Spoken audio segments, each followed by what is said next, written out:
Hello everyone, I'm Madam Rosliza Ali. In this video, I would like to explain on the second part of Chapter 4 entitled Standards and Dilution and Standardizations. So in Part 2, you're going to learn about standards, properties of primary and secondary standard, preparations of standard solutions, calculation of required amount of reagent or standards, dilutions of stock solutions, preparations of serial dilutions, and the last part is standardizations. So what is standard solutions? These are reagent solutions of accurately known concentrations is called standard solutions. There are basically two types of standard solutions, primary standard and secondary standard.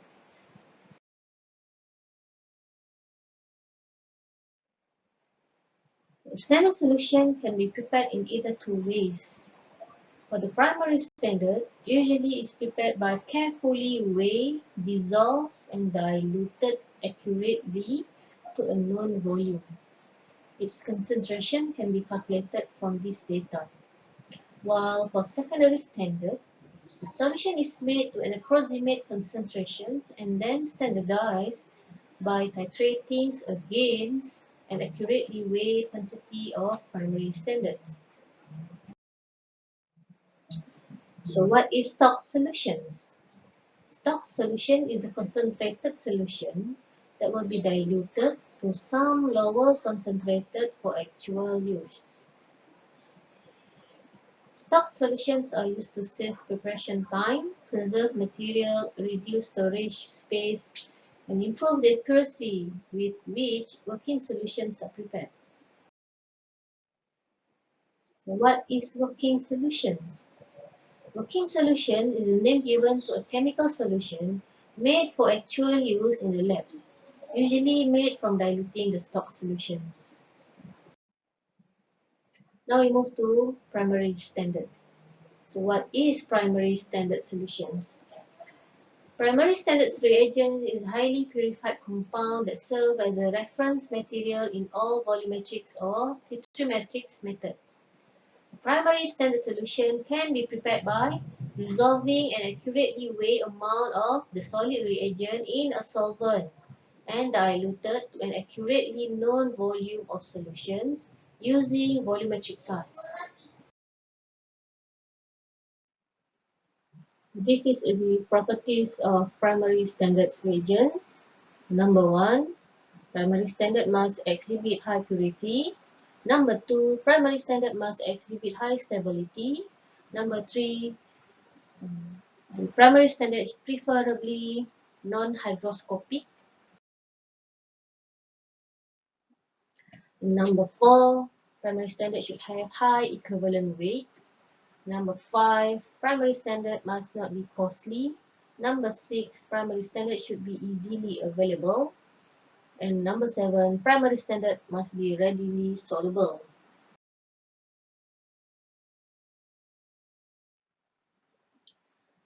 These are the examples of primary standard used for acid-base titrations.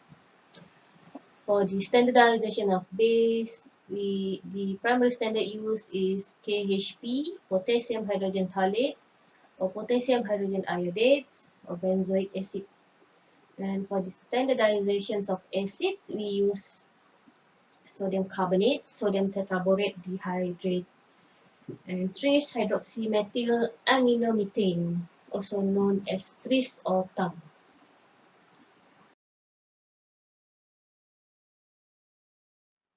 For redox titrations, primary standard use can be sodium oxalate, arsenic trioxide, potassium iodate, potassium bromate, potassium dichromate. Okay, this is how to prepare primary standard solutions, for example, sodium carbonate. First, you need to weigh the exact amount of sodium carbonate required. Use dry wash glass or small beaker during the weighing. Okay, you need to work quickly because sodium carbonate is considered hygroscopic. Then you place a dry glass funnel into the neck of the volumetric flask. Then you place some of the sodium carbonate into the funnel and wash it into the volumetric flask with a little distilled water. So this process is repeated until all the sodium carbonate has been transferred to the volumetric flask.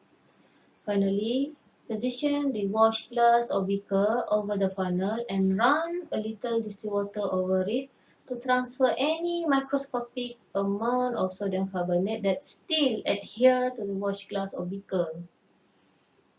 Okay. Lastly, you swirl the volumetric flask gently to dissolve the sodium carbonate. Make sure you do not shake or invert the flask, just swirl it gently. Then you pour distilled water through the funnel slowly until the water level in the volumetric flask reach the base of the neck. Allow any water that is still remaining in the funnel to run through. Carefully pour distilled water through the funnel very slowly until the bottom of the meniscus is about 1 centimeter from the graduation mark. Okay, and then you remove the funnel from the volumetric flask. Use pipette to transfer distilled water drop by drop to the volumetric flask until the bottom of the meniscus sits on the graduation mark of the neck of the volumetric flask when viewed at eye level. Stopper the volumetric flask and invert it several times to ensure thorough mixing. Lastly, you need to label the volumetric flask with the name of the reagent, its concentrations, and the date it was prepared. Molarity is often used for the majority of volumetric calculations, solution preparations, and dilutions. So all this formula you have learned in chapter 1. So learn this relationship well.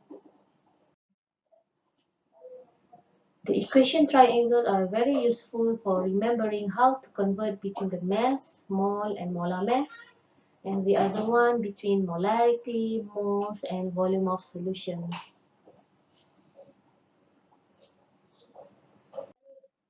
While hydrochloric acid and sodium hydroxide cannot be used as primary standard, we know that primary standards should be essentially available in pure form, stable towards light and heat, and react in stoichiometric proportions. Hydrochloric acid is a gas which is dissolved in water to form solutions. The concentration expressed is very approximate, so it is not a primary standard. Meanwhile, sodium hydroxide cannot be weighed in open air because it is highly hygroscopic. Now we move to the secondary standard. So what is secondary standard solutions? Secondary standard solution is a solution that is being standardized against another known concentrations of standard solution. If primary standard solution is used to standardize another solutions, so after this standardization, the second solution is called secondary standard solutions. For example, hydrochloric acid, nitric acid, sodium hydroxide, potassium permanganate, and silver nitrate. Now we move to the dilution. Okay, dilution is a process to prepare dilute solutions from more concentrated stock solutions. Dilution is whenever you add any solvent to a solution. By adding the solvent, it results in solutions of lower concentrations. We can use this equation MCVC equal to MdVd. M is the molarity, V is the volume, while the subscript of C and D refer to the concentrated and diluted values. Let's look into one example here. How many milliliters of 5.5 molar sodium hydroxide are needed to prepare 300 ml or 1.2 molar sodium hydroxide? So by simply using MCVC is equal to MdVd, we can get the volume of the concentrated sodium hydroxide is equal to 65 ml. Now we move to the preparations of serial dilutions. Serial dilutions is a series of stepwise dilutions, where the dilutions factor is held constant at each step. So The dilution factor can be calculated by using this formula. The initial volumes of stock solutions taken divided by the total volumes of solutions. Okay, let's look into this example here. Okay, from the stock solution, 1 ml of stock solution is being taken out and put into the test tube A. So the initial volume will be 1 ml. Total volume is going to be 10 ml.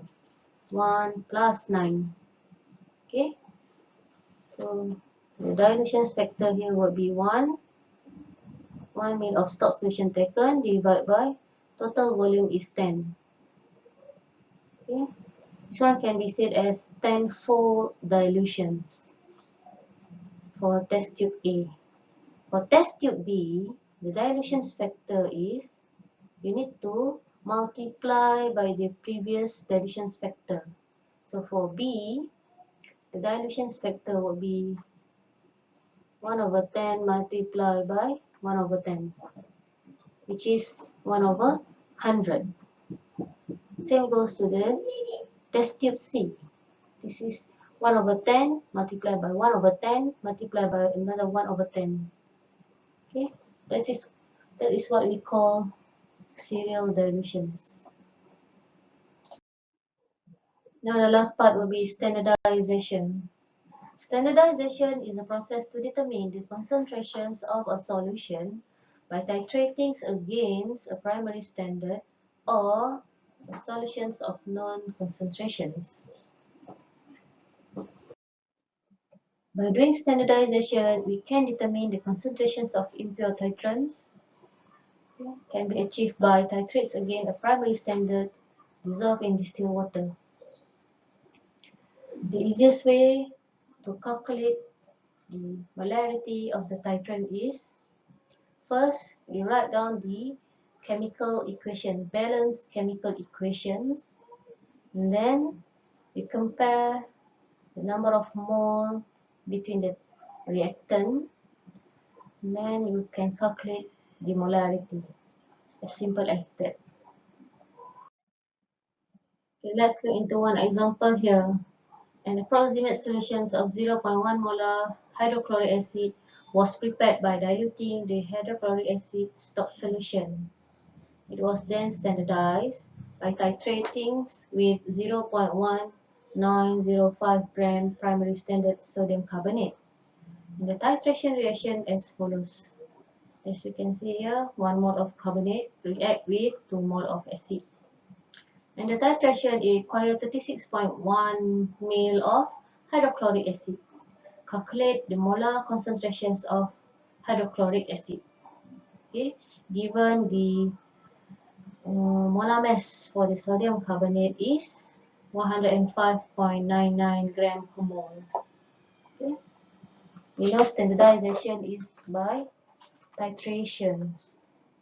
So first thing that you need to do is, you know your titrant. Your titrant is HCl, whereas your analyte here is sodium carbonate. Okay, and volume of HCl, the volume of titrant is 36.1 ml, and the mass of standard is 0.1905 gram. So first thing that you need to do is calculate number of mole of sodium carbonate. Okay, since given to you the mass, from the mass divide by the molar mass of the sodium carbonate, we can get the number of mole. And then refer the stoichiometric ratio. You know that 1 mole of carbonate react with 2 mole of acid. So in order to find number of mole of acid, you need to multiply by 2. So you get the number of mole for acid. To find the molarity, you know molarity is mole per volume of solution in unit liter. So now the mole for the acid is 3.594 to the power of negative 3 divided by volume of titrant.